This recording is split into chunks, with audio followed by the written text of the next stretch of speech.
warahmatullahi wabarakatuh. Bismillahirrahmanirrahim. Alhamdulillahirrahmanirrahim. Asyhadu an la ilaha illallah wa asyhadu anna Muhammadan rasulullah. Qala rabbi ishrah li sadri wa yassir li amri wahlul 'uqdatam min lisani yafqahu qawli. Amin.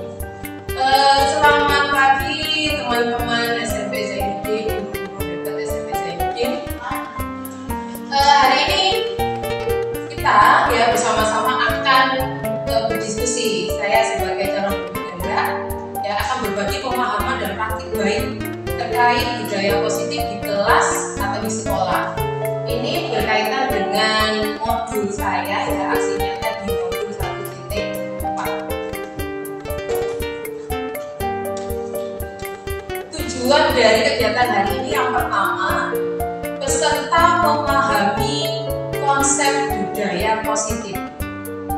Yang kedua, peserta mampu melakukan praktik keyakinan kelas dan segitiga restitusi. Jadi nanti kita akan praktik dua, yaitu keyakinan kelas dan segitiga restitusi.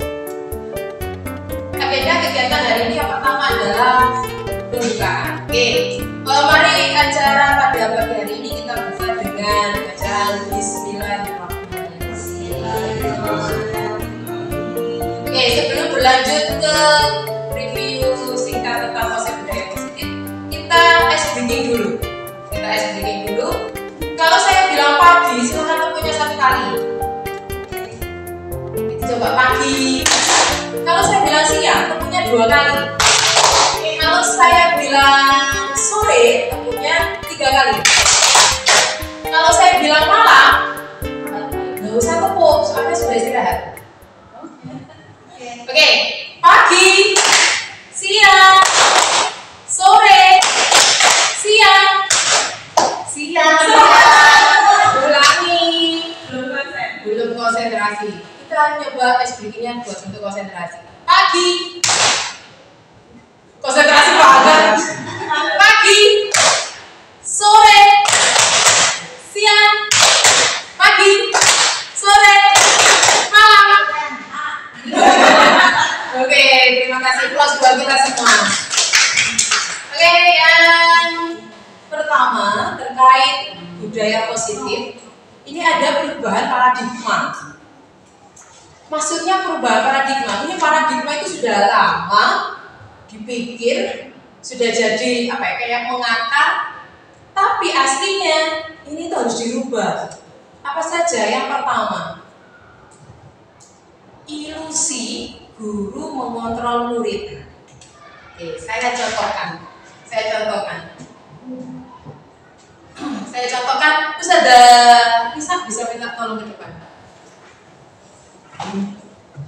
Saya bawa sesuatu, anggap aja ini barang saya dan juga diinginkan oleh Sadanisa. Sadanisa buat saya, terserah panjenengan mau ngapain saya, berikan saya panjenengan maju atau apa, sampai saya bisa melepaskan ini untuk sampean, sampai saya bisa membuka genggaman saya ini untuk sampean. Silakan. Barangnya saya ambil. Biar barangnya saya, bukan ngoyok ya. Berikan. Sampai ngerayu supaya. Ngerayu, silakan. Ngerayu. Saya minta pemilunya. Apa Ustazah? Itu loh yang di dalam sana gitu loh. Kita gitu loh. Kan ini punya saya, jangan pinjam sebentar. Mau tak pakai? Loh nanti aja. Sekarang saya dulu. Jangan, saya aja. Kan ini punya saya barangnya. Ini barang punya saya Ustazah. Caranya ngomong itu Ustazah. Kocok itu nih. Sementara ini next saja kalau saya nggak butuh. Kalau saya nggak butuh harus saya pinjamkan. Sementara ini nggak bisa. Butuh sekali. Kita aja 200% saja. Nanti saya pakai, kasihan nanti ini yang membutuhkan. Iya, mohon maaf ya, saya nggak bisa meminjamkan. Gitu ya. Ini masih ada di genggaman saya ya. Nah, ini merupakan teori kontrol ya. Terima kasih Ustaz Danisa. Jadi ini kontrolnya ada di saya. Berarti saya anggap ini saya adalah muridnya, saya dari sak gurunya. Jadi jangan kalau dulu-dulu saya bisa kontrol murid. Pikiran itu tolong diubah. Jadi paradigma yang seperti itu diubah. Jadi hari ini kita akan berbicara yang idealis ya.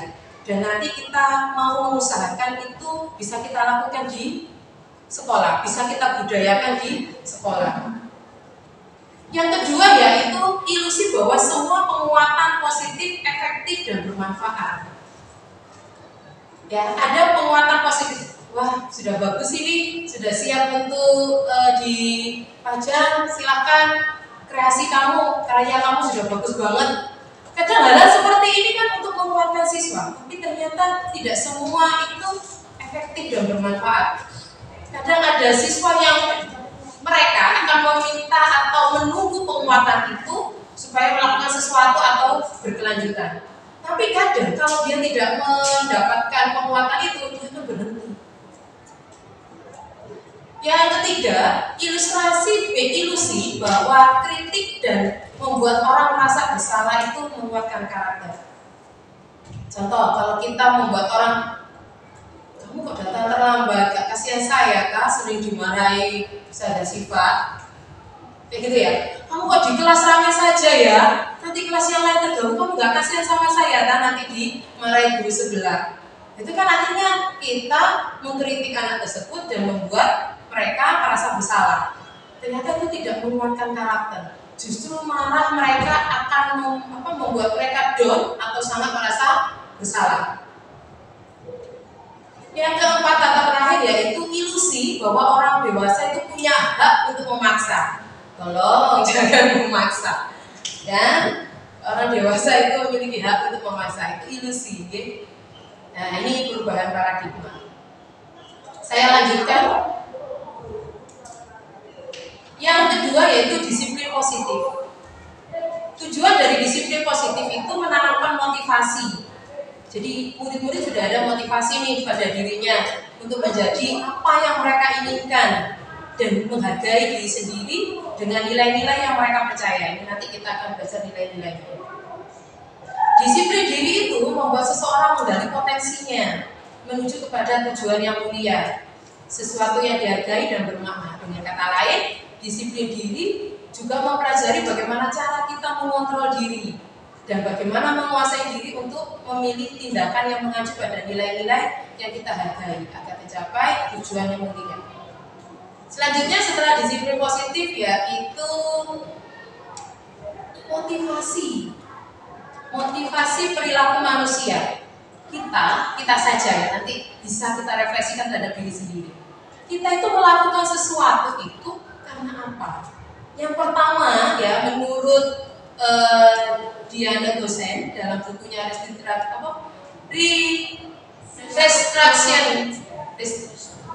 restitusi maksudnya ya, school discipline menyatakan ada 3 motivasi.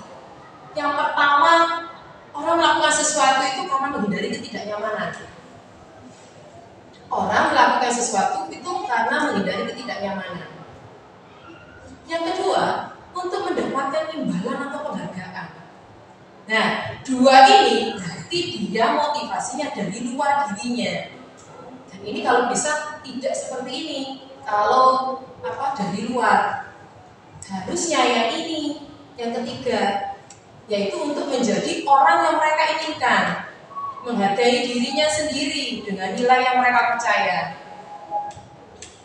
Tujuan dari disiplin positif itu menanamkan motivasi yang ketiga, yang C tadi, ya, pada murid-murid. Jadi kalau kita membuat atau membudayakan disiplin positif, itu paling tidak kita memberikan perilaku atau memunculkan perilaku manusia itu karena yang C. Jadi motivasinya dari dirinya sendiri. Jadi saya tidak terlambat itu bukan karena dimarahi. Saya tidak terlambat itu karena ada poin. Tapi saya tidak mau terlambat, ya tidak terlambat lagi karena keyakinan saya, yaitu saya akan menghargai waktu. Itu contohnya. Selanjutnya, posisi kontrol restitusi. Restitusi itu apa sih? Restitusi itu proses menciptakan kondisi bagi murid untuk memperbaiki kesalahan mereka. Jadi ini tekniknya ya siswa itu sendiri, murid itu sendiri. Mereka bisa kembali ke kelompok mereka dengan tanpa rasa bersalah, dengan tanpa merasa dihakimi atau apa, tapi melainkan dengan karakter yang lebih kuat. Restitusi merupakan proses kolaborasi, jadi kolaboratif, jadi tidak akan sendiri-sendiri. Mengajarkan murid untuk mencari solusi. Yang mencari solusi siapa? Muridnya. Jadi bukan kita yang memberikan solusi, tapi muridnya. Dan membantu murid itu berpikir tentang orang seperti apa mereka itu yang dia inginkan dan bagaimana harus memperlakukan orang lain. Kalau hukuman itu bersifat tidak terencana, tiba-tiba itu hukuman. Sementara kalau disiplin itu konsekuensi, sudah ada rencananya, sudah terencana, sudah disepakati. Berarti ini saat bikin peraturan, konsekuensi ini disepakati bersama, sudah dibahas, disetujui.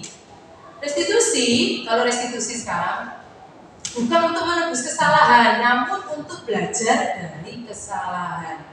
Restitusi itu memperbaiki hubungan. Restitusi itu sebuah tawaran, bukan paksaan. Restitusi itu menuntun untuk melihat ke dalam dirinya anak-anak. Restitusi itu mencari kebutuhan dasar yang mendasari tindakan. Jadi keyakinannya itu apa? Restitusi diri itu adalah cara yang paling baik.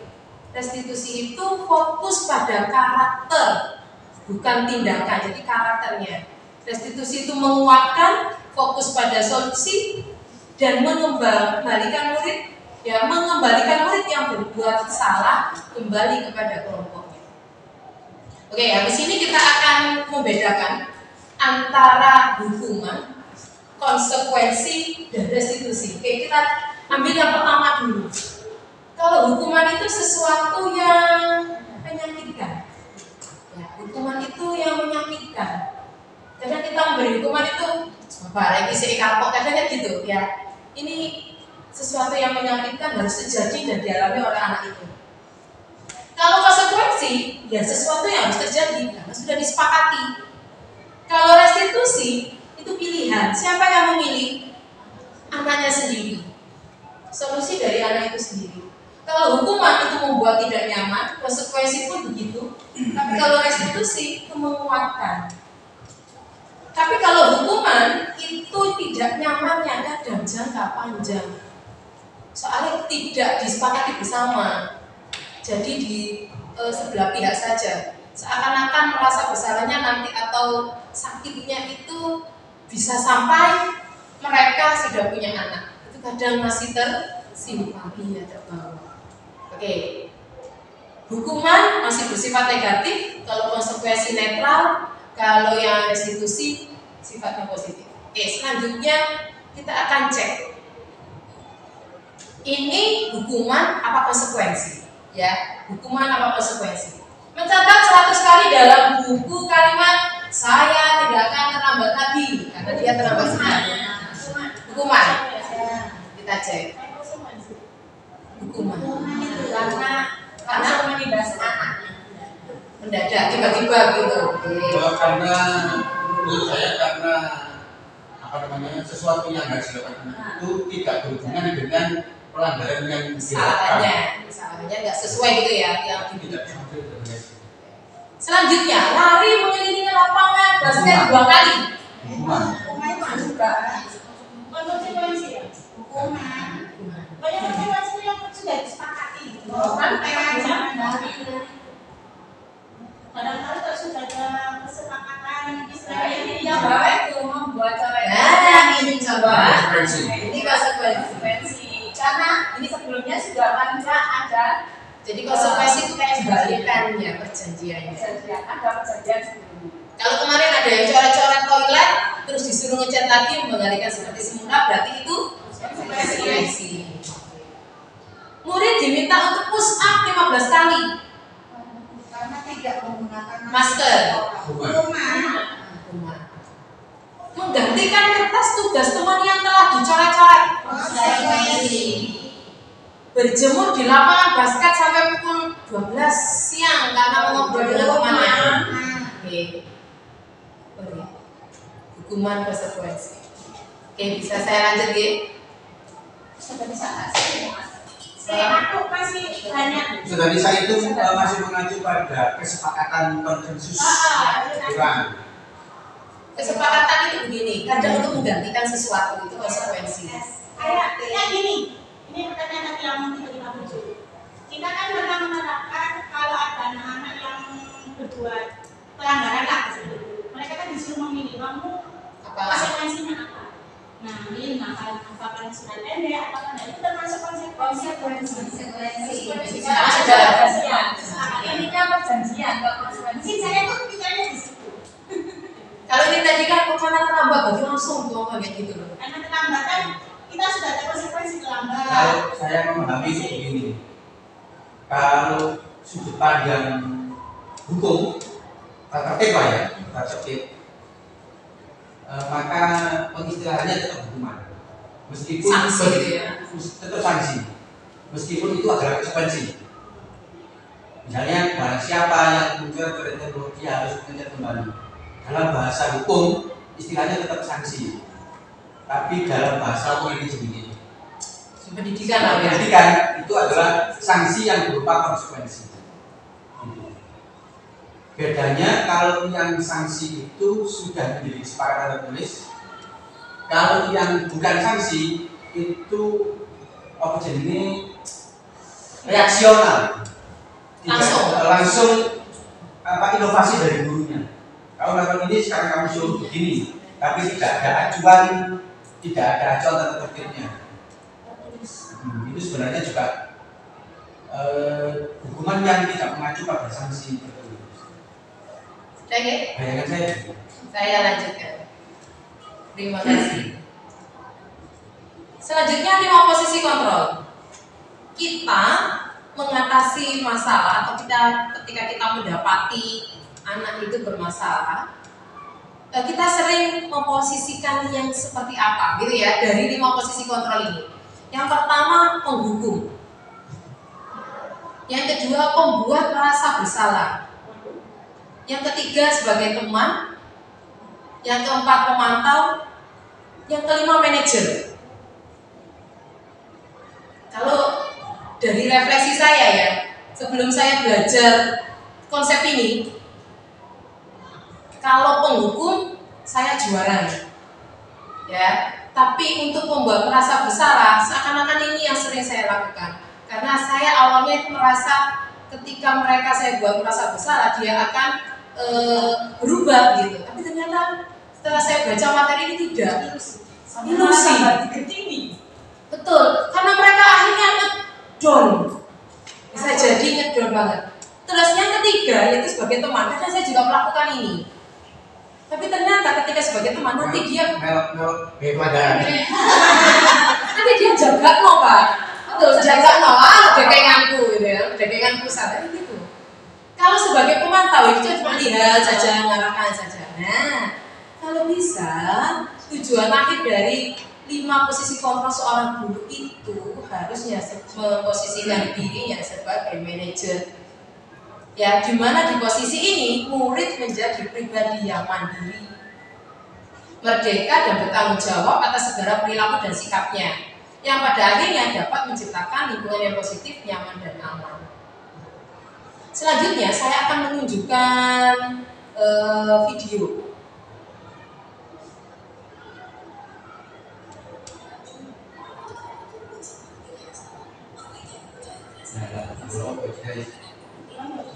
Guys,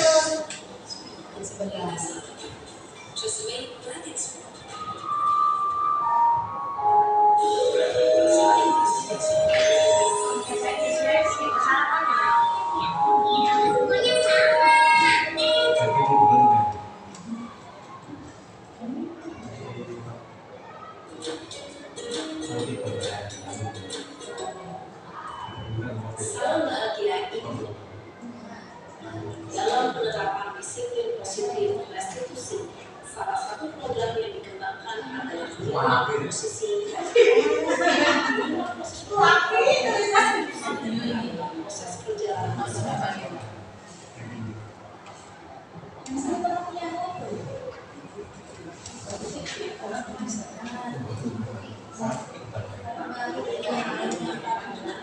Betul lagi guys. Ini kali ini kita akan KMM ini. Ya. Ada di BMM. Kayak itu BMM kan begitu. Iya.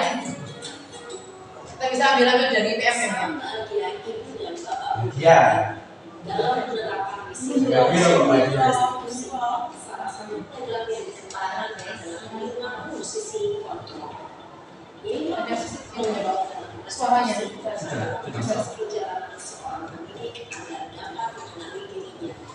Pada video kali ini, kita akan membahas tentang 5 posisi kontrol yang dikembangkan oleh Diane Dawson dan contoh penerapannya.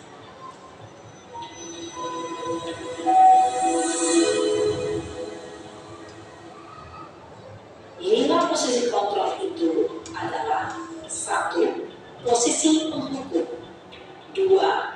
Posisi pembuat merasa bersalah, 3. Posisi tenang, 4. Posisi pemantau atau monitor, dan 5. Posisi manajer. Untuk lebih memahami kelima posisi tersebut, mari kita saksikan kasus Naren yang terlambat hadir 20 menit di sekolah dan melihat bagaimana kelima posisi kontrol dalam menghadapi masalah tersebut.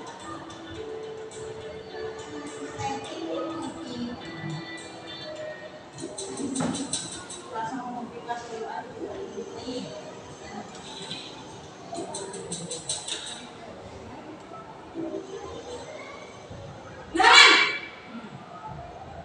Sini kamu!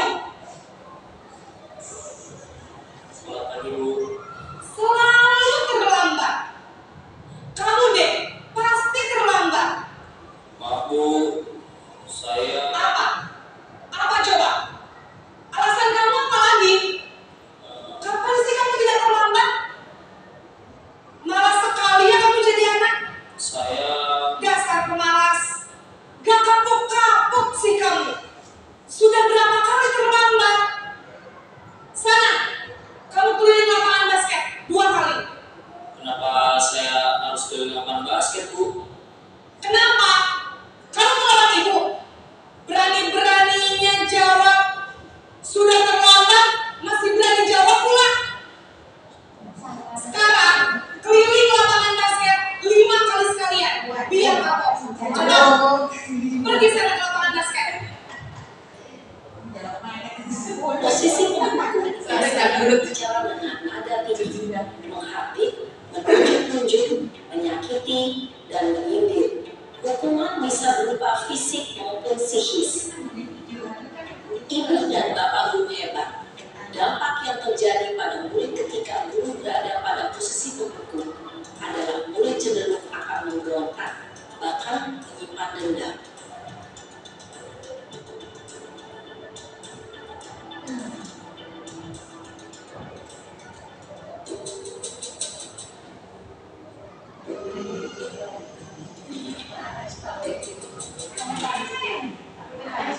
Jadi biar terlihat. Naren! Selamat pagi, Bu. Naren, kamu kenapa terlambat lagi, nak? Ya Tuhan, Naren, kamu senang ya bikin ibu susah ya? Kalau kamu terlambat lagi, nanti ibu yang ditegur bapak kepala sekolah, nak. Disangka ibu tidak bisa membina kamu. Duh, gimana ini? Maaf, Bu. Dia merasa Duh, bersalah. Gusti Naren, kamu suka ya kalau ibu ditegur bapak kepala sekolah? Terus, sekarang ibu harus tulis apa yang di buku absen? Ini kamu sudah sering terlambat loh. Ibu harus apa coba? Maaf, Bu. Maaf sekali. Ya sudah, lain kali jangan bikin ibu susah lagi ya nak ya. Ibu tidak akan kuat lagi kalau kamu begini terus. Bisa jantungan kalau sana cepat ke kelas. Maaf ya, Bu. Maaf sekali. Posisi pembuat rasa bersalah berbicara dengan nada tenang, cenderung lembut, namun kata-kata yang diutarakan membuat murid merasa menjadi orang yang gagal memandang buruk dirinya sendiri, merasa tidak berharga, dan tidak sanggup membahagiakan orang lain. Ketika guru mengambil posisi pembuat rasa bersalah, murid akan menganggap dirinya yang bersalah dan ia akan menyimpan emosi negatif tersebut di dalam dirinya.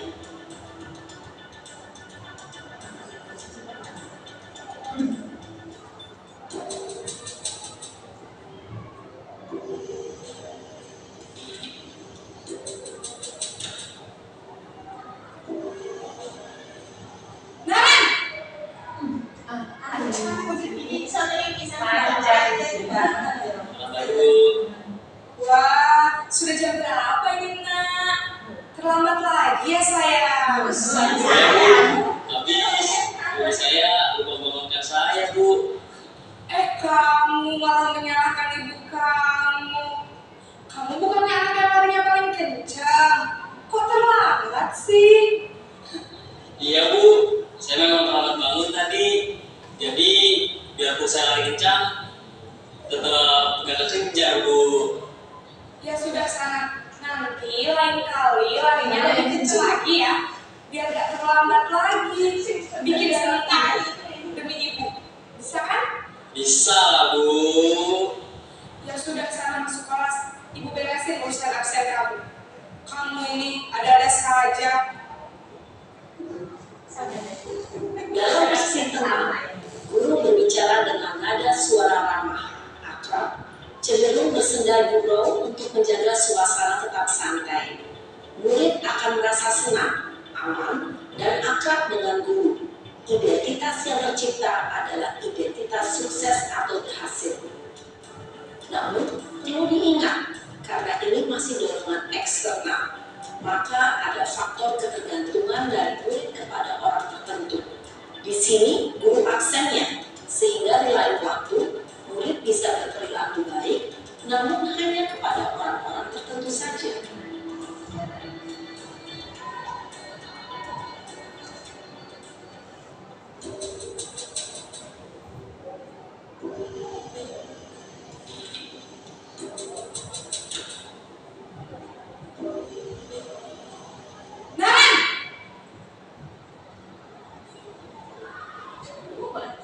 Selamat pagi, Bu.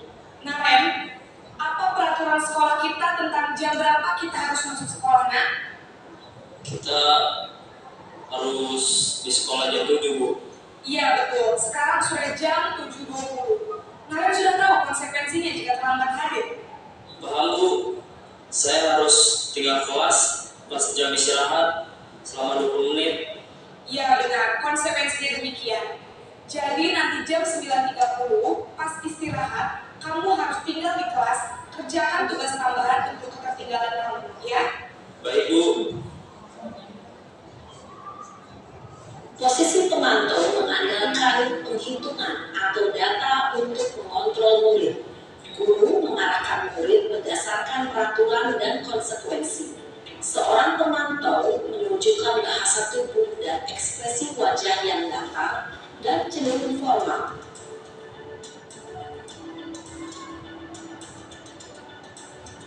Ini yang diharapkan ya, posisi manajer.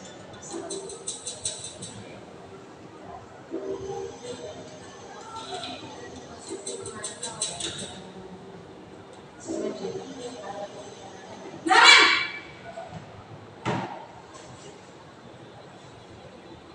Selamat pagi, Bu. selamat pagi, Naren. Maaf, Bu. Saya terlambat. Iya, sekolah masuknya jam 7, sekarang sudah jam 7.20. Jadi sekarang bagaimana nih, Naren?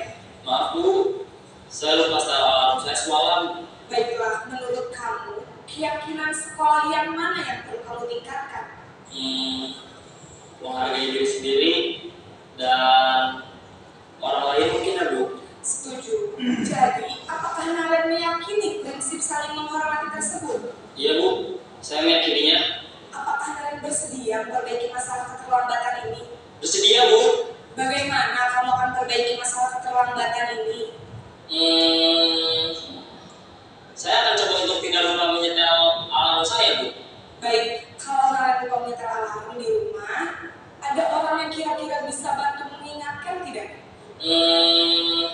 Ada Bu, kata saya, Kak Emma. Ada lagi selain Kak Emma? Selain Kak Emma, Kacau.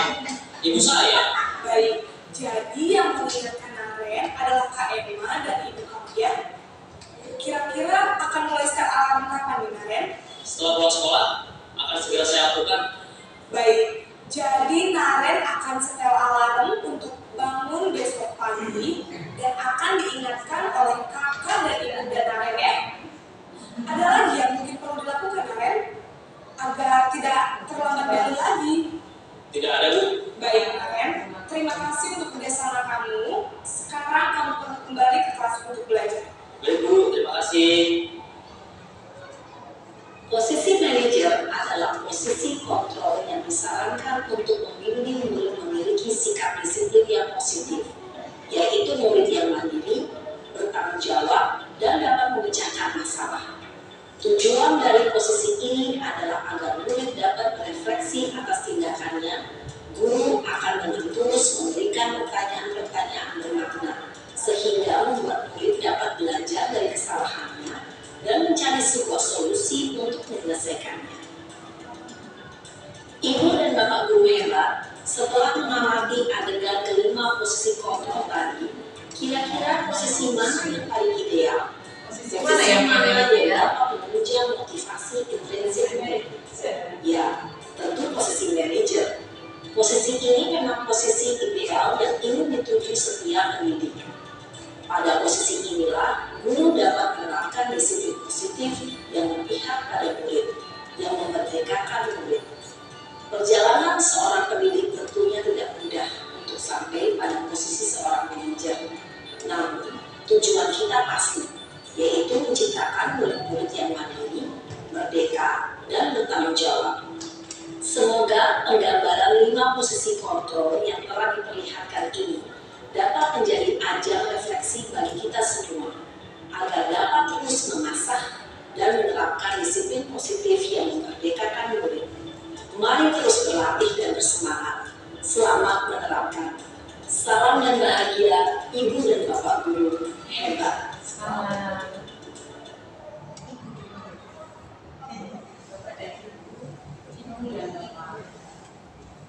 Posisinya beliau adalah perempuan.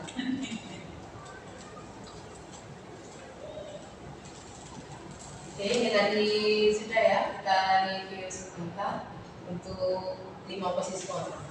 Oke, selanjutnya kita akan review singkat tentang keyakinan kelas dan segitiga restitusi. Keyakinan kelas, ya. Jadi keyakinan kelas ini kita mulai dari kelas dulu, nanti ke keyakinan sekolah. Ya. Kita coba bermain lagi. Restitusi itu apa? Ya, nanti ya. Keyakinan kelas dan peraturan kelas adalah hal yang sama. Betul apa salah ya? Salah. Keyakinan, oke ya. Berarti salah ya? Ya sih, betul salah. Selanjutnya, keyakinan kelas berlandaskan nilai-nilai kebajikan atau secara prinsip universal. Betul. Oke, selanjutnya, sekarang kita Soalnya PMM. iya ada di BMM. Kita cek sekarang.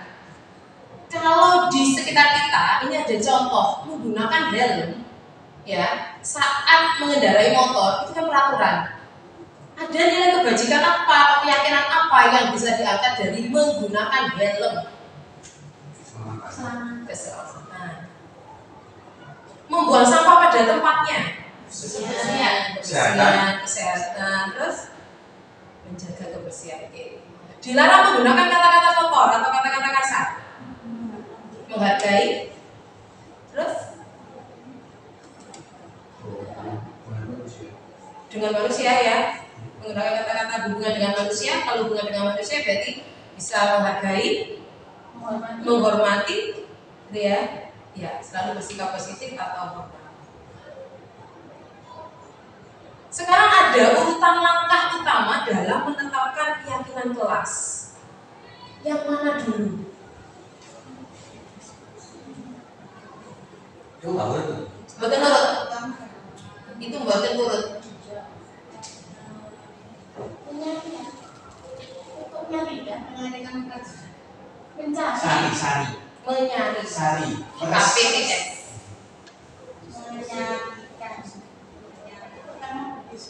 Berdiskusi memunculkan peraturan dulu. Oke. Jadi sudah ada peraturan-peraturan, kemudian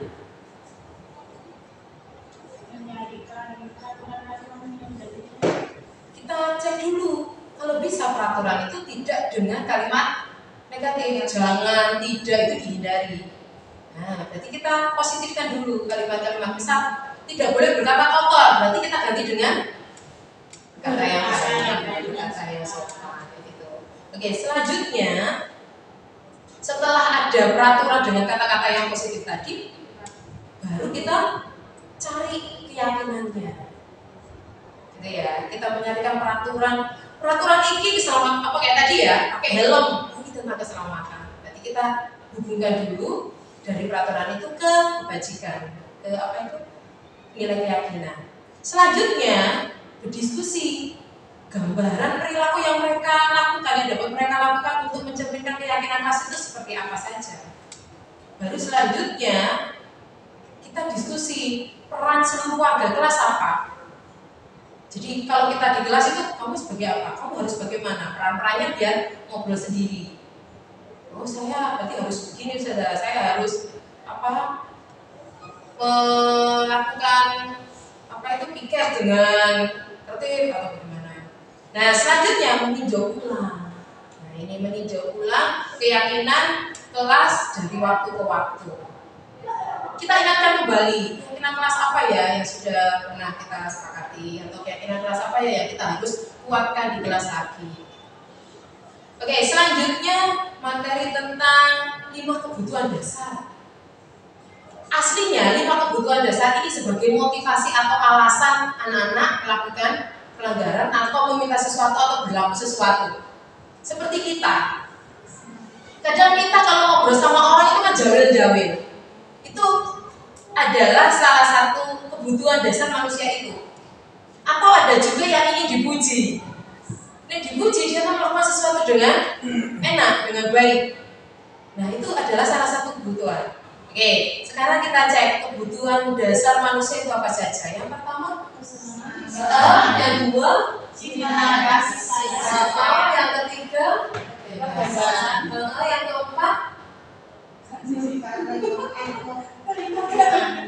pengakuan. ya pengakuan. Kita cek ya kesenangan, cinta kasih sayang, kebebasan. Itu hurufnya sing akeh muncul. Penguasaan. Jadi menguasai sesuatu, aku isu ini. Jadi dikasih kesempatan. Kalau dia memang motivasinya atau kebutuhan dasarnya itu penguasaan, terus dia dikasih penguatan kalau dia itu bisa menguasai, dan ini pasti akan berjalan dengan baik. Yang terakhir adalah bertahan hidup. Oke ya, kebutuhan untuk merasa senang. Contoh kalau di kelas itu paling sering kayak gini, ada itu bermain-main di kelas. Itu kan karena memang mereka ya butuhnya kesenangan. Cinta dan kasih sayang. Kadang ada yang, mohon maaf ya, kadang ada anak-anak itu yang caper. Kan gitu, caper mendekati guru kan salah satunya ya karena memang mereka itu membutuhkan rasa diterima, rasa kasih dan sayang. Kebebasan. Ya, kebebasan, kebutuhan untuk pilihan, kemandirian. Penguasaan tadi sudah, pengakuan atas kemampuan, prestasinya. Nah, ini bertahan hidup. Ini yang paling sering. Jadi kalau ada anak sampai diam-diam makan itu karena mereka pasti merasa lapar. Gitu ya. Oke, selanjutnya. Nah, ini tadi. Sekarang kita ke segitiga restitusi. Tadi yang ditanyakan sama Ustazah Husnul, segitiga restitusi itu apa? Ini belum acak tapi aslinya ya sudah acak sih. Oke, yang pertama menstabilkan identitas. Jadi menstabilkan identitas rasa bersalahnya kita stabilkan dulu. Yang kedua, validasi tindakan salah. Ini bukan kita menyetujui tindakan itu salah, kita biarkan, bukan. Tapi pasti mereka melakukan sesuatu itu punya alasan, itu validasi tindakan yang salah. Yang ketiga, kita tanyakan keyakinan. Berarti apa motivasi dia padahal sudah ada keyakinan di kelas, keyakinan di sekolah. Ini keyakinannya sudah universal ya, harusnya mereka itu sudah tahu bahwa mereka itu harus saling menghormati, harus saling menghargai, dan seterusnya. Oke, ini contohnya ya, yang bisa dikatakan, bisa contoh, berbuat salah itu tidak apa-apa. Saya juga pernah kok membuat kesalahan seperti itu. Saya ini di sini itu ingin mencari solusi, bukan mencari siapa yang salah. Nah itu caranya contoh-contoh kata-kata dalam menstabilkan identitas. Selanjutnya validasi tindakan yang salah. Kamu pasti punya alasan untuk melakukan hal itu. Kamu boleh mempertahankan sikap itu. Kayak tadi kalau saya mempertahankan kain hitam saya ini tadi, kan kayak gini loh, ini adalah kebutuhan dia. Sampai dia saya pertahankan, nggak boleh sampai dilepas. Nah kayak gini, ini salah satunya seseorang itu melakukan tindakan yang salah itu bisa jadi karena alasan. Nah tapi mereka mungkin belum tahu kalau itu salah. Atau kita cari solusinya, gitu ya. Kita arahkan mereka untuk mencari solusinya. Baru menanyakan keyakinan, ya. Nanti apa yang kita nilai, apa yang kalian percaya, atau nilai apa yang kamu percayai? Apa keyakinan kelas kita tadi yang kamu langgar, yang harus kamu kuatkan lagi, gitu.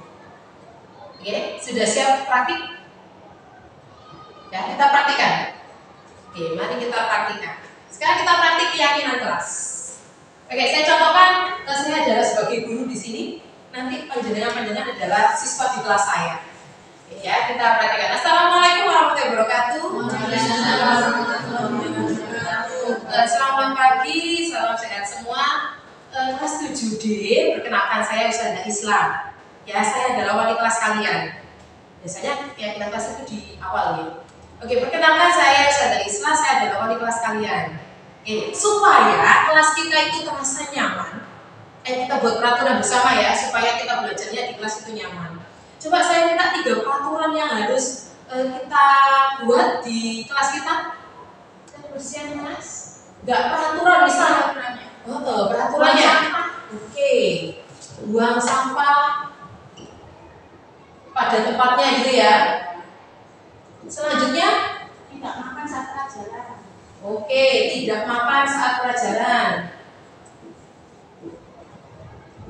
3. Piket. Ya, sekitar kalau seperti Gimana piketnya? Gimana? Harus piket. Yang pakai saya juga. Oke, harus piket. Oke. Sudah ya? Nah ini masih ada. Kalau kita bikin peraturan itu, kita buat dengan kalimat positif supaya kembalinya ke kita juga positif. Coba buang sampah pada tempatnya. Sudah setuju? Tidak makan saat pelajaran. Nanti bisa diganti apa ini? Tidak makan saat pelajaran. Makan saat istirahat. Kalau di kelas berarti bagaimana? Saat di pelajaran berarti bagaimana? berarti makan hanya di luar jam pelajaran. Berarti kalau makannya di luar jam pelajaran, berarti saat pembelajarannya harus bagaimana? Tidak boleh makan. Berarti puasa. Berarti harus lebih fokus. Saya ganti fokus saat pembelajaran. Bisa lihat tangan bisa fokus dulu. Ayo saya belajar. Harus ingat ya, berarti harus konsentrasi atau fokus saat pembelajaran. Oke, selanjutnya dari peraturan ini kita buat ke keyakinan kelas. Kalau buang sampah pada tempatnya, berarti keyakinan kelas apa yang harus kita kuatkan? Menjaga kebersihan. Oke, menjaga kebersihan. Berarti semua warga yang ada di sini, yang ada di kelas 7D harus menjaga kebersihan. Fokus saat pembelajaran. Keyakinan apa berarti? Ketertiban. Tertib. Oke, ketertiban. Selanjutnya, piket. Disiplin. Oke, selain piket ya, berarti kedisiplinan lagi nanti ada hal yang lain. Oke, kira-kira apa saja yang bisa kamu lakukan untuk menjaga kebersihan selain buang sampah sembarangan? Selain tidak membuang sampah atau selain buang sampah pada tempatnya, yang bisa kalian lakukan apa untuk menjaga kebersihan? Melakukan piket tadi boleh. Selanjutnya mengingatkan temannya kan bisa ya. Kalau ada temannya yang masih buang sampah sembarangan. Yang kedua ketertiban. Selain fokus saat pembelajaran, tertib itu yang bisa kalian lakukan apa di kelas? Tertib dalam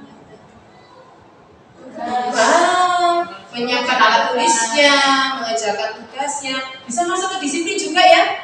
Jadi disiplin selain disiplin piket, melakukan tugasnya, kewajiban piketnya, terus disiplin tepat waktu, itu juga disiplin tepat waktunya, gitu ya.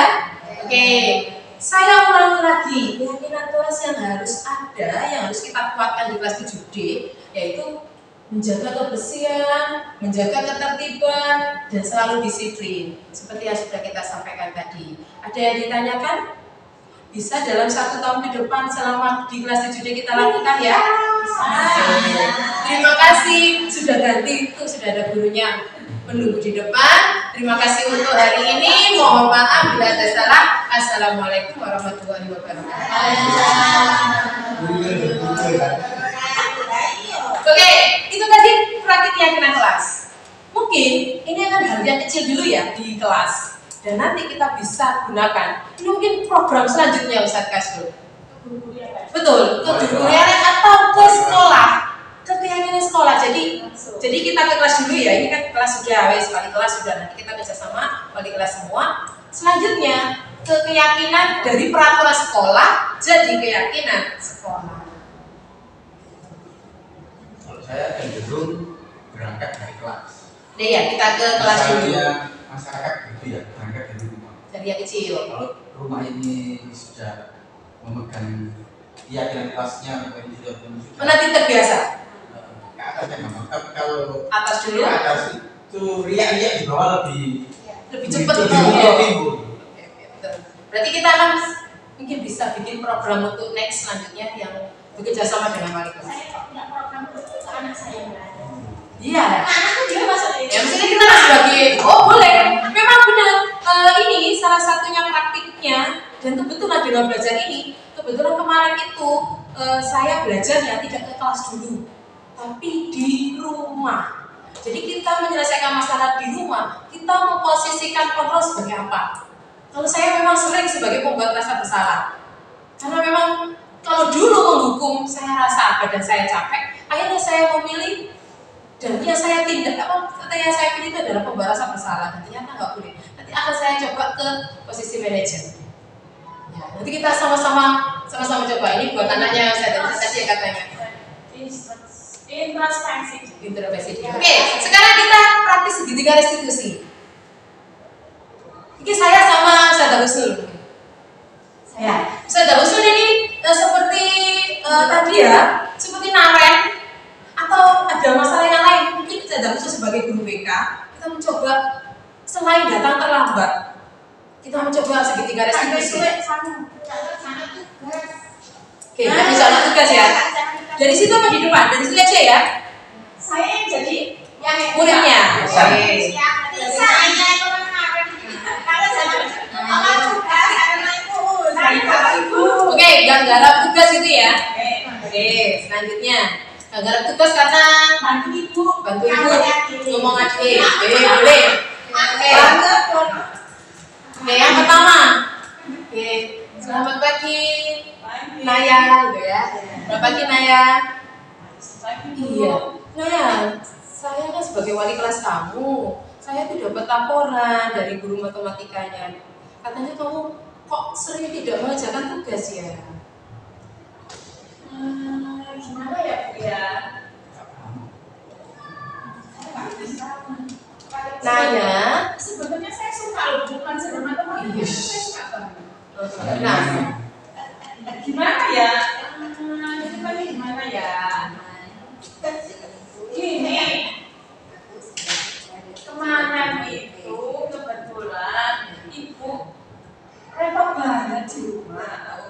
Kemarin itu repot karena ada acara di rumah. Terus saya itu disuruh bantu-bantu Jadi gini ya, kalau melakukan sesuatu saya yakin kamu punya alasan. Jadi alasan kamu bantu ibu sampai kamu tidak tidak mengerjakan tugas. Iya, ya salah satunya itu memang. Gini ya, kita ya pastilah punya salah, pasti melakukan kesalahan itu sudah biasa. Tapi saya tidak mempermasalahkan masalah itu dulu. Yang penting kita cari solusi ke depannya bagaimana. Gitu ya. Oke, sekarang kalau kamu kemarin kita sudah meninjau kembali keyakinan kelas ya, keyakinan kita di kelas itu seperti apa. Kalau kamu tidak mengerjakan tugas, keyakinan kelas apa yang kamu langgar? Salah satunya ya tata tertib dan juga disiplin juga. Berarti ketika kamu tidak mengerjakan tugas, berarti kamu tidak disiplin, begitu ya? Iya. Nah sekarang supaya hal ini bisa kamu perbaiki seperti apa?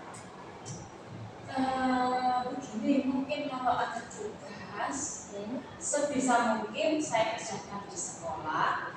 Kalau memang tidak selesai, nanti saya lanjutkan di rumah.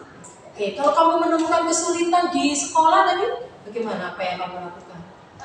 Sebisa mungkin ya saya otomatis tanya sama temanku. Tanya sama temannya ya. Berarti nanti kamu tidak selalu bawa pulang, kamu mencoba untuk mengerjakan tugasnya, menyelesaikan dulu di sekolah. Kalau ada kesulitan, bisa tanya temannya, begitu ya. Oke, nanti dicoba ya dilakukan biar tidak sampai tertinggal lagi itu tugasnya. Oke, silakan. Terima kasih. Silakan kembali ke kelasnya. Oke, itu contoh segitiga restitusi. Kalau tadi saya menanyakan, berarti saya tadi segitiga restitusinya nggak urut. Berarti yang saya tanyakan tadi yang kedua yaitu validasi tindakan salah. Alasanmu apa? Gitu kan ya? Berarti semua itu punya alasan. Ya, semua apa yang kita lakukan itu punya alasan. Itu boleh kalau kita tidak urut. Terus kemudian yang saya lakukan yang pertama, ya, menstabilkan identitas. Gak apa-apa kok, semua itu pasti orang melakukan kesalahan, tapi ya harus diperbaiki, ada solusinya, kayak gitu. Terus yang ketiga, yang terakhir tadi menanyakan keyakinan. Ini sekalian mencari solusi. Siapa yang mencari? Kita mengarahkan muridnya, bukan kita yang memberikan solusi, tapi kita mengarahkan. Seperti tadi, kalau ada kesulitan bagaimana? Jadi saya hanya mengarahkan saja, saya hanya memberikan pematik saja. Ustazah usul tadi cari-cari, oh ya aku tak pakai jawab kuat. Berarti cara-cara itu datang dari anak-anaknya sendiri, dirinya sendiri. Ya. Tapi ada hal yang dari kita. Kalau anaknya memberikan solusi tadi mengajarkan di sekolah, tapi dia sampai menghabiskan jam belajar yang lain, apakah itu juga bukan tindakan yang kurang? Berarti kalau misalnya ada usul seperti itu tadi kan bisa jadi sepulang sekolah kalau begitu atau di jam istirahat. Kalau saya ya di sela-sela ya apa cara nih? Nah gitu. Kadang ada yang seperti itu. Dari gurunya harus ada pemahaman atau jangan di jam pelajaran. Oke. Tapi kalau bisa jangan ada kata jangan. Lebih baik ketika istirahat saja ya atau pulang sekolah lah gitu. Atau kalau nggak gitu jangan ada kata saran dari kita.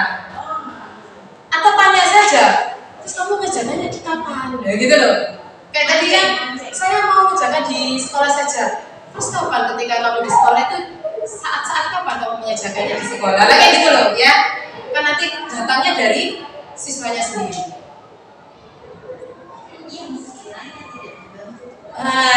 Gitu.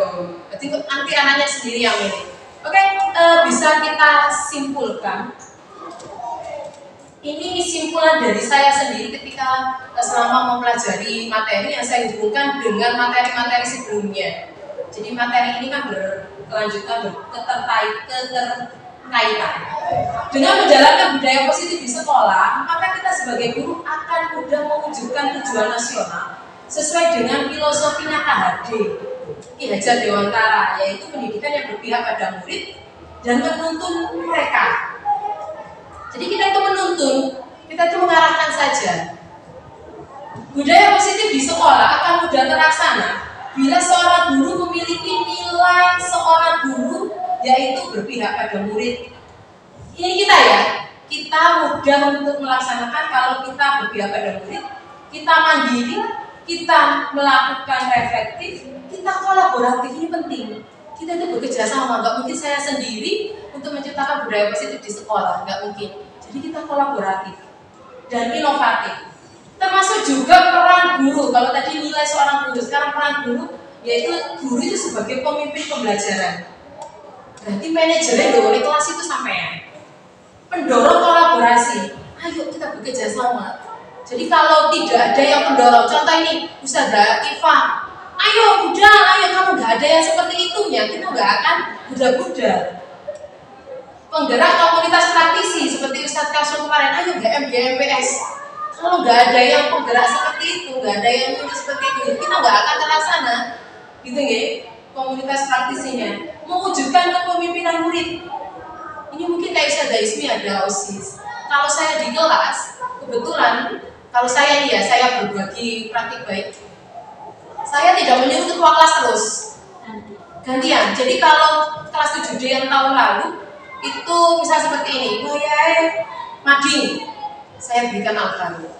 Untuk Wayahe Hari Pahlawan, saya berikan siapa? Wayahe ini saya berikan siapa? Untuk kegiatan hari ini, Hari Pahlawan yang tahun ini, saya berikan ke Arya sama Dika. Kebetulan Arya sama Dika itu, dia yang ikut Dika, dia juga ikut Paskib. Jadi dia punya ilmunya, punya bekalnya, bisa menularkan ke teman-temannya. Jadi itu salah satu saya mewujudkan kepemimpinan murid. Dan gak aku tok. Kalau aku tok nanti mereka akan menunggu saya menyuapi. Terus menjadi coach bagi rekan guru ini, Ustazah Ismi sudah pernah praktik coaching ya sama kita ketika di UPYM. Jadi coach itu cuma menerima saja, mengarahkan saja, tidak memberikan solusi dan tidak memberikan jawaban. Justru malah bertanya saja, itu coach. Seperti saya tadi ngobrol sama Ustazah Yusnul, nah ini bisa ke arah coach. Budaya positif akan mudah terwujud bila ada kolaborasi semua warga sekolah dengan adanya keyakinan sekolah yang sudah disepakati atau dijalankan bersama. Budaya positif yang dijalankan dengan baik akan memudahkan mewujudkan visi sekolah dan prakarsa perubahan yang sudah diprogramkan. Itu kesimpulan dari saya. Semoga sama dengan panjenengan semua. Setuju nggih? Oke. Kalau setuju, saya sampaikan terima kasih. Semoga kita bisa bareng-bareng, kita bisa berkolaborasi. Kita mulai dari yang kecil dulu. Benar dari Ustadz Kasum, kita mulai dari kelas. Di sini ada wali kelas, saya Ustazah Nisa, Ustazah Iva sengaja. Nanti saya ke kelas 7 ngobrol sama teman-teman wali kelas 7. Ustazah Nisa dengan teman-teman wali kelas 8. Ustazah Iva bisa ngobrolnya santai saja, nggak harus ini kudu ini enggak. Ya kita coba saja berbagi pengalaman, kita coba dulu di kelas kita, kemudian kita berbagi pengalaman. Mungkin anak-anak juga akan pasti ngobrol dengan kelas yang lain ya. Nah mungkin dari situ kita awalilah, kita rintis dulu sebelum diprogramkan sama tim sekolah, gitu ya Ustaz Kasum. Setuju ya Ustaz Kasum? Terima kasih atas kehadirannya. Ya, kita mulai dari yang kecil dulu. Tidak akan terwujud bila kita tidak saling bekerja sama. Yang penting kita saling bekerja sama, kita saling bergandengan. Semoga kita bisa bergandengan dengan erat, kita bisa bekerja sama untuk mewujudkan visi sekolah kita. Ya, yang religius, berakhlak mulia, berprestasi dan berkarya. Saya akhiri. Terima kasih guru-guru hebat SMP Zainuddin. Wassalamualaikum warahmatullahi wabarakatuh. Kelas 2 kita semua.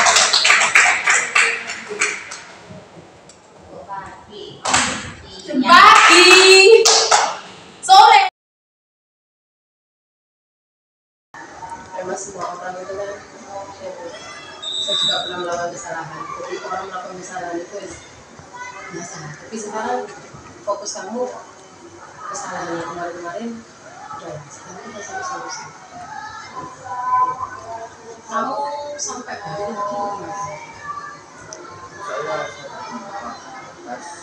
terus pikiran bersih kalau semua para sekolah. Jadi alasan sebuah buku. Saya juga pasti akan melakukan hal itu. Aman. Tapi gini, ada cara yang lain nggak? Misal, ya guys, kamu terlambat dulu. Betul guys berarti. Kamu terlambat kayak gini, ada sesuatu apa peraturan apa yang harus harusnya aku ngene kok apa? Aku tuh apa sih mau langgar ini? Datang tepat waktu kan berarti nggak disiplin ya. Masuk caramu piye? Misalkan berapa sih kembali? Berarti misal besoknya akan terjadi hal itu lagi terus kamu harus apa?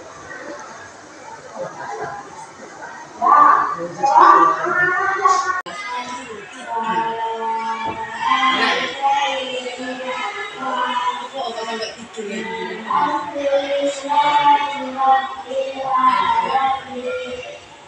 Pasti kalau sedang ngantuk ya memang butuh tidur ya kan. Tapi kalau Ustazah pernah sih, Ustazah juga sekali kuliah tidur. Seumur hidup sampai detik ini Ustazah masih mau belajar di sekolah. Tidur itu sekali itu. Jadi itu ada alasannya. Kamu sampai keturun ada alasannya. Gantuk gitu ya. Ada cara yang lain nggak? Saya nggak sampai tunggu gitu. Gantuk, saya nggak sampai tunggu. Mas, itu pernah nggak kamu lakukan? Saya nggak tunggu. Kayak juga. Selain cuci muka, apalagi yang biasanya kamu lakukan? Terus ada lagi. Nah, saya belum peraturan kelas itu yang kamu lambai itu tadi. Nah, tidur dulu lah. Berarti kamu lakukannya. Tapi bisa tahu alasannya. Bisa boleh kamu lakukan itu kan juga ada.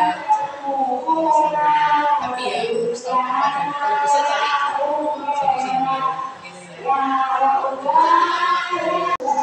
Setelah saya ajak ngobrol, tanggapan kamu atau perasaan kamu bagaimana? Selain itu, kamu sudah punya pandangan nggak ke depannya seperti apa? Contoh, tapi tidur ya, itu wajar. Tapi kan ada tidur apa lagi?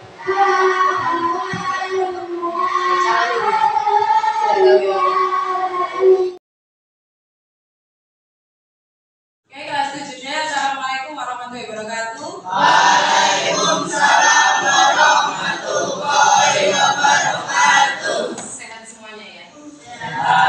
Oke. Ini tadi yang nggak ada. Ada semua. Oke, alhamdulillah kita sehat semua. Oke, kita mengulas kembali ya. Kita mengulas kembali peraturan dan keyakinan yang sudah kita buat, keyakinan kelas yang sudah kita buat. Kita mulai dari awal lagi. Ya, kita buat peraturan. Kalian menginginkan kelas seperti apa? Saya ulangi. Kalian menginginkan kelas seperti apa? Oke, keinginan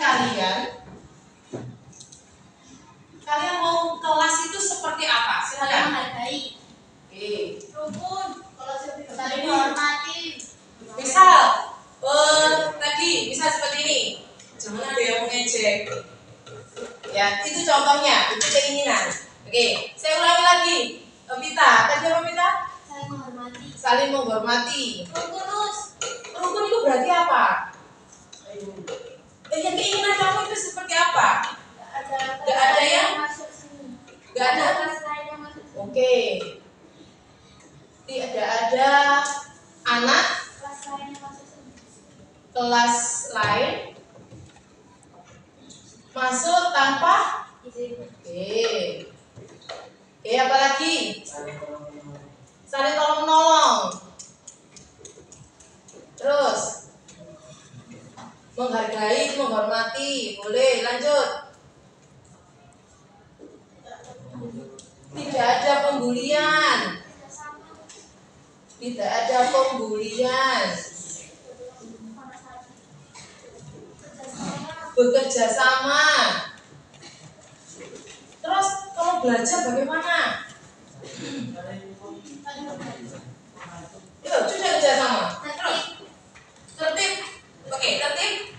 Tertib boleh. Tertib dalam apa ini? Titip tertib piket boleh. Tertib apa lagi? Tertib apa lagi?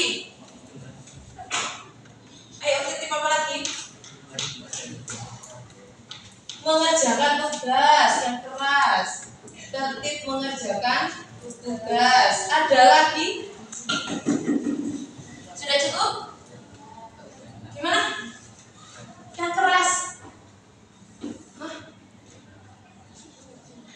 Oke, sekarang kita buat dari keinginan kalian itu, kita buat peraturan kelasnya. Ya, peraturan kelasnya 1. Usahakan tidak pakai kata jangan, tidak. Jadi pakai kata-kata yang positif agar kembalinya ke kita juga positif. Oke. Saling menghormati.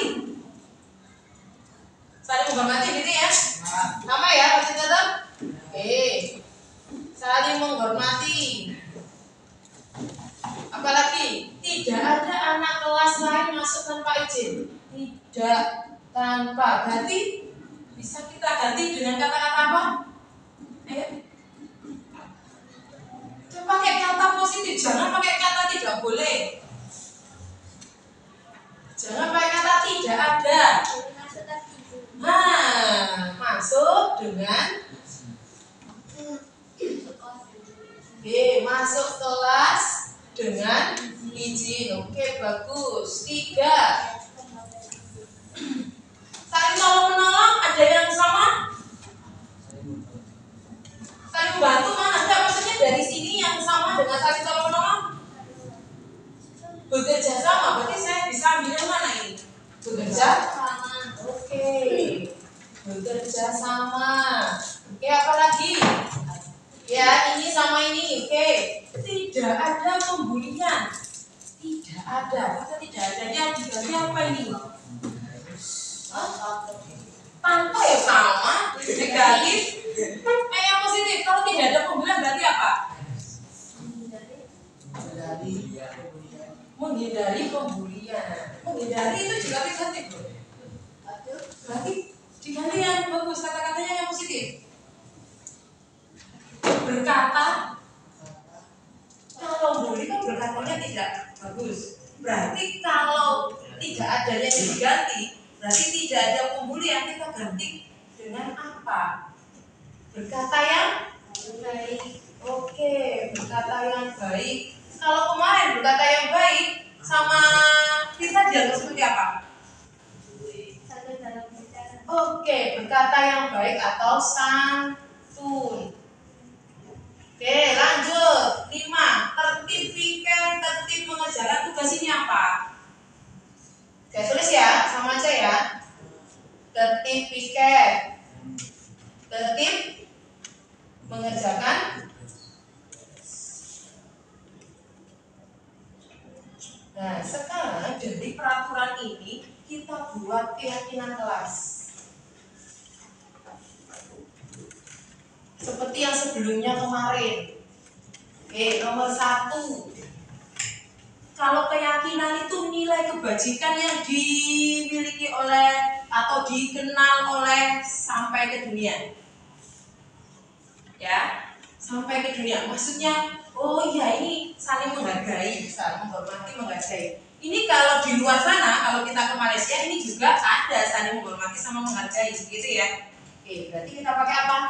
Menghormati dan menghargai. Menghargai teman, menghargai guru, menghargai petugas kebersihan, menghargai Pak Satpam, menghargai petugas kantin. Pokoknya semua ya yang ada di warga sekolah kita harus menghormati dan menghargai. Oke, masuk kelas dengan izin, tertib, mengerjakan tugas sertifikat. Kira-kira apa ini? Ayo, bertanggung jawab boleh. Bertanggung jawab dengan pikirannya, bertanggung jawab dengan tugasnya, bertanggung jawab dengan pekerjaannya, gitu ya. Bertanggung jawab. Oke, apa lagi? Bekerja sama ini apa? Sama ya, bekerja sama gitu ya. Diterima kan bekerja sama itu di luar negeri sana juga ada bekerja sama ya. Bekerja sama. Yang keempat, berkata yang baik dan santun. Sama nggak? Bisa nggak saya masukkan sama menghormati dan menghargai? Ketika menghormati orang lain, maka kita harus berkata santun. Ketika kamu menghargai orang lain, supaya kamu menghargai orang lain, berarti harus berkata yang baik, berkata yang santun. Ini masuk yang sini. Ada lagi? Kalau tadi tertib ini, selain ini, kalau masuk kelas, ya, yang tertib, melakukan kegiatan yang tertib itu dikatakan apa? Kalau kamu sudah menghormati, sudah bertanggung jawab, melakukan pekerjaannya, bekerja sama, berarti melakukan apa kalian? Apa? Disiplin. Ini penting. Disiplin dalam apapun. Masuk kelas, berdoa, melakukan tugasnya, kerja kelompok seperti ini nanti. Itu disiplin. Oke, sekarang kita baca lagi. Di dalam kelas kita harus saling menghormati, menghargai. Contoh kegiatan saling menghormati, menghargai tadi apa saja? Tidak mengganggu temannya. Apalagi tidak menggoda, tidak dong. Cari kata yang selain tidak. Ayo, menghormati dan menghargai temannya ini pakai apa? Apa? Menghargai teman. Dan yang menghargainya tadi apa? Kita cek di sini. Kita cek di peraturan kelasnya tadi. Menghargai dan menghormati pakai apa? Berkata yang baik. Oke ya, berkata yang baik. Oke, bertanggung jawab. Contoh bertanggung jawab yang bisa kamu lakukan di kelas. Sertifikat, tertib mengerjakan tugas, gitu ya. Itu termasuk bertanggung jawab. Contoh, ini tadi ada barang ya punya temannya, bukan milik kalian. Terus anak tadi bilang, ini punya Ali. Sebenarnya dia nyari. Oke, kemudian berinisiatif untuk mengembalikan. Berarti dia sudah melakukan keyakinan yang mana? Boleh bertanggung jawab soalnya bukan miliknya sendiri. Oke, apa lagi? Kok bekerja sama? Menghargai temannya loh. Ini barang milik temannya, bukan miliknya. Jadi jangan pernah ngambil barang milik orang lain. Ngambil pulpennya, ngambil tipunya tanpa izin. Oke ya, apalagi ngambil uang, nggak boleh. Soalnya bukan miliknya. Kalau pinjam dan dikembalikan. Kalau nemu barang seperti kemarin, terima kasih Pak Jude. Kalau sing ngakoni kaos, ketemu kaos sampai lama dikembalikan ke saya. Terima kasih ya. Ada lagi? Ini tadi ada yang terlambat masuk kelas? Oke, tapi tidak sampai lama. Berarti dia tadi ya tidak melakukan keyakinan kelas yang mana? Disiplin. Oke, setuju yang ini? Kita ketok ya? Kita setuju semua? Kita tolong yang nanti ada yang masih keluar kelas untuk ngaji, dikasih tahu ya. Kita menyetujuinya. Sudah berapa orang? Kita setuju? Kita ketok? Deal? Bismillahirrahmanirrahim. Oke, besok saya print ya. Saya print, kita tempel. Atau kalau bisa, ini saya fotokan, saya share di grup. Ada yang buat kanvanya seperti kemarin yang bikin apa? Bikin Dena ya, siapa yang bikin Dena? Ini ya. Bikin Dena, jadwal piket.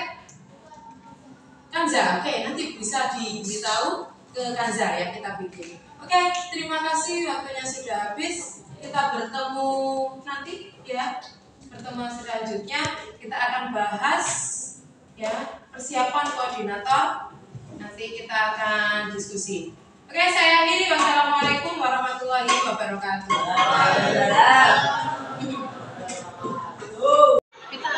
Ini tadi kita sudah bikin keyakinan kelas. respon kamu gimana kalau kita bikin kayak gitu?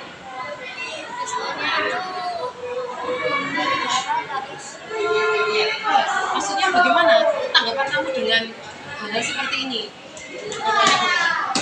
Kedepannya harus istirahat. Ya, respon kamu berarti harus diteramin gitu. Kamu senang kalau ada seperti ini? Ada. Ya, apa perasaan?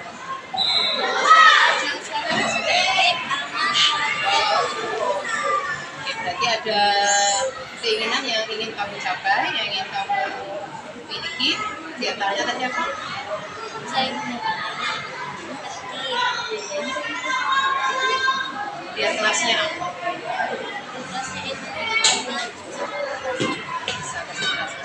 Terima kasih ya, nanti bisa disampaikan ke teman-temannya untuk melakukan keyakinan itu. Ya, saling mengingatkan karena itu harus terus-menerus diulas. Maksudnya begini, kalau ada yang terluka, itu dijelaskan. Gitu ya. Terima kasih, bisa kembali kita